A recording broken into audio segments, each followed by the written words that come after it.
नमस्कार साथियों। कैसे हैं आप सभी। उम्मीद करते हैं कि आप स्वस्थ होंगे, सुखी होंगे और प्रसन्न होंगे।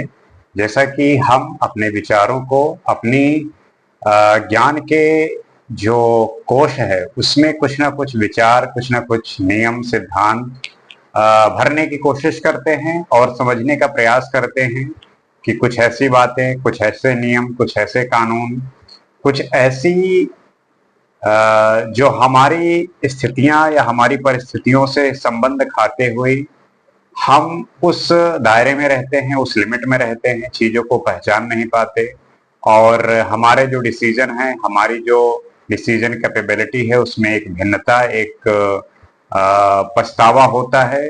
तो हमें उस ज्ञान की वृद्धि में सदैव तत्पर रहना चाहिए ताकि आपकी ली गई जो आपके लिए हुए निर्णय हैं, आपके द्वारा किया हुआ काम है, उससे जो है लोग उत्साहित हों, उससे सीखें और आपके निर्णयों का जो है सम्मान करें।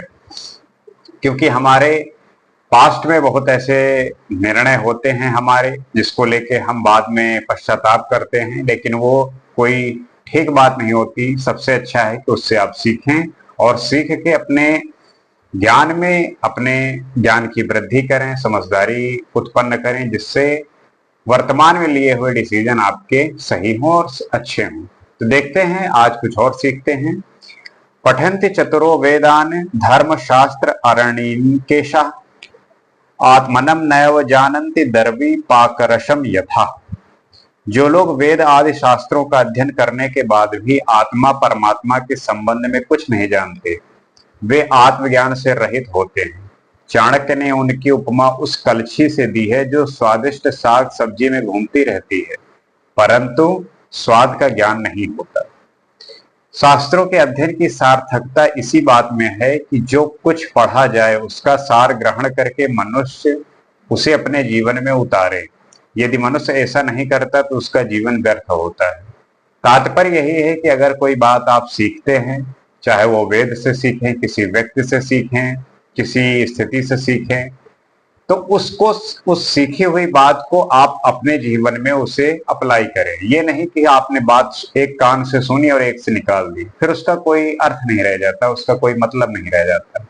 तो आपको सीखी हुई बात को अपने जीवन में इंप्लीमेंट करना है, उसका प्रयोग करना है, ताकि आपके जीवन में एक बेहतरी आ सके, एक समझदारी विकसित हो सके।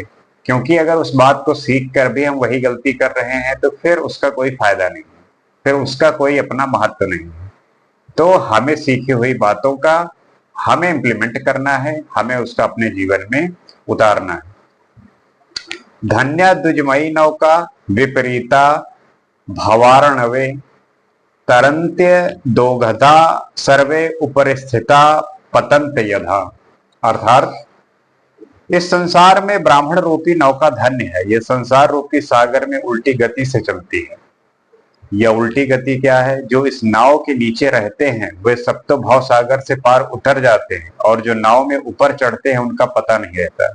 तात्पर्य यह है कि जो व्यक्ति अथवा गृहस्थ लोग ब्राह्मण के साथ नम्र रहकर उसकी सेवा करते रहते हैं उनका तो उद्धार हो जाता है, और जो अभिमान में चूर रहकर उसका अपमान करते हैं उनका उद्धार कभी नहीं हो सकता।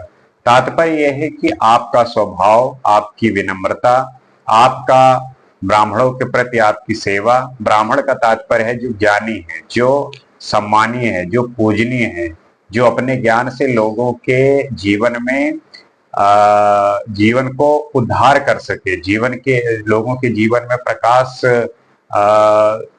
प्रकाश भर सके। तो हमें उन लोगों की आदर करना है, उन लोगों को जो है सम्मान देना है, और जो उनका ऐसा सम्मान करते हैं वो इस भवसागर से मुक्त हो जाते हैं, मोक्ष को मिल जाती है, क्योंकि उनके ज्ञान के प्रभाव से वो अपने जीवन को प्रकाशित कर लेते हैं।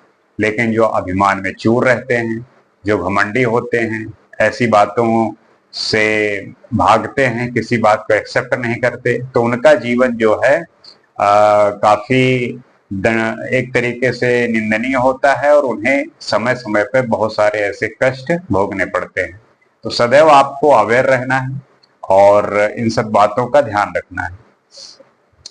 अयम मृत निधानम नायको अपयौषधीनाम् अमृतम शरीरः कांति युक्तो अपि चंद्रः भवति विगत रश्मिर मंडलम प्राप्य भानु पर सदन निविष्टा को लघुत्वम न याति। अर्थात दूसरे के घर में जाने से व्यक्ति का सम्मान घटता है, वह छोटा होता है। जैसे चंद्रमा को अमृत का भंडार कहा जाता है, गुणकारी औषधियों का स्वामी भी है, इसकी छवि अथवा इसकी किरणों को अमृत के समान माना जाता है। इसमें कांति भी है, अर्थात यह प्रकाश से युक्त है, परंतु जब यही चंद्रमा सूर्य मंडल पर जाता है तो तेज रहित हो जाता है, वहां उसकी सारी चमक धमक समाप्त हो जाती है। जो व्यक्ति दूसरों के घर में जाता है, अर्थात वह अपना ही कोई प्रयोजन लेकर किसी अन्य व्यक्ति के पास जाता है, तो उसका बड़प्पन स्थिर नहीं रह पाता, क्योंकि उसका किसी दूसरे व्यक्ति के घर जाने पर अपना प्रयोजन होता है, इसलिए उसकी महत्ता स्थिर नहीं रह जाती। तो सदैव जो है इस बात का ध्यान रखना है कि आपको किसी का प्रयोजन नहीं बनना, आप अपने आप को इतना शक्तिशाली बनाना है कि आपके पास लोग आपसे काम करवाने के लिए, आपसे काम के लिए आए। क्योंकि अगर आप किसी दूसरे व्यक्ति के दरवाजे पर जा रहे हैं, इसका मतलब है कि आप उसकी किसी न किसी तरीके से आपका प्रयोजन है तभी जा रहे हैं, किसी न किसी तरीके की मदद है, क्योंकि किसी और को जरूरत होगी तब वो आपके दरवाजे पे आएगा ना। ये थोड़ी कि वो आप जो है उसके दरवाजे पे जाएंगे। तो आप अपने आप को इस काबिल बनाइए कि आप लोगों की मदद कर सकें, आप उनकी सहायता कर सकें, ताकि लोग आपके दरवाजे पे आए और आपका द्वार खड़खड़ाए। इससे जो है आपकी जो आत्मनिर्भरता है, आपकी जो अपनी पहचान है वो जाहिर होगी। उससे आप ये स्थापित करेंगे कि आपका वैल्यूएशन क्या है, आपकी आइडेंटिटी क्या है। अलिरयम नलिनी दल मध्यगा कमली नीम करंद दालसा विधि वशात परदेशम उपागता कुटज पुष्प रसम बहुमन्यते। भंवरा कमलिनी के फूल की पंखड़ियों में बैठा रहता है, उसके पराग का रस चूसता रहता है और उसके मध्य में मस्त रहता है, परंतु जब वह उस स्थान से किसी दूसरे स्थान को जाता है, वहां करील आदि वृक्षों के फूलों से उसे रस तो मिल जाता है, परंतु कांटों के कारण काफी कष्ट भी उठाना पड़ता है। इसका भाव यह है कि विदेश में जाने से व्यक्ति अनेक बार धन की प्राप्ति तो करता है, परंतु उसे अनेक प्रकार के कष्ट भी उठाने पड़ते हैं। इसलिए उसे चाहिए कि वो अपने आप को समय के अनुसार ढाले, अर्थात कष्ट आने पर उसे अधिक दुखी नहीं होना चाहिए। तात्पर्य यही है कि आप अक्सर देखते होंगे जब आप घर में होते हैं, आप परिवार के साथ होते हैं, तो किसी तरीके की जो विपत्ति आती है, दुख आता है, वो परिवार के लोग झेल लेते हैं।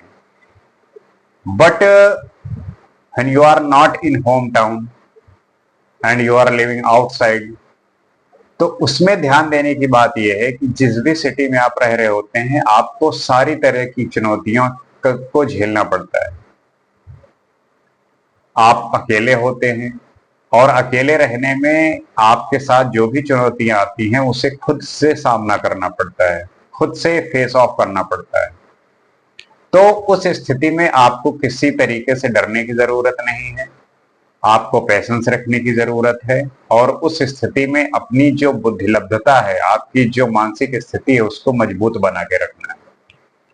क्योंकि आप जब विदेश में होते हैं, आप जब घर से बाहर होते हैं, तब आपको चैलेंजेस झेलने पड़ते हैं और उस स्थिति में आप अपने आप को शांत रखकर और दिमाग से काम लेना चाहिए, जिससे आप किसी भी मुश्किल को, किसी भी विपत्ति को झेल सकें और उसे मैनेज कर सकें।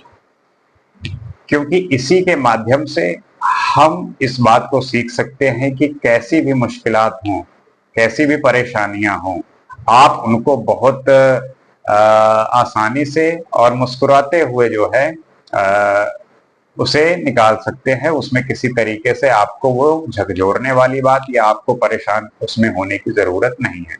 सो this is the best way to find out yourself. क्योंकि जब चैलेंजेस होते हैं तब आपकी जो सीखने की प्रवृत्ति है उसमें एक तेजी होती है। आप चीजों को बहुत आसानी से, आप चीजों को बहुत जल्दी सीख सकते हैं। तो आपको डरने की जरूरत नहीं है, आपको फेस करने की जरूरत है। जब आप फेस करते हैं तो आप चीजों को सीखते हैं, इसमें डरने की कोई जरूरत नहीं है। तो उम्मीद करते हैं कि इन विचारों से, इन नीतियों से, इन बातों से आप सीखे होंगे और इन विचारों को आप अपने जीवन में इम्प्लीमेंट करेंगे, तब इसका जो है परिणाम मिलेगा, इसका फल मिलेगा। तो इसका मंथन करिए, इसका चिंतन करिए। इसी आशा के साथ उम्मीद करते हैं कि आपको ये वीडियो पसंद आएगा। अगले एपिसोड में हम इसी तरीके से कुछ और विचारों पर बात करेंगे, कुछ और थॉट्स पे बात करेंगे। आज के लिए इतना ही। नमस्कार।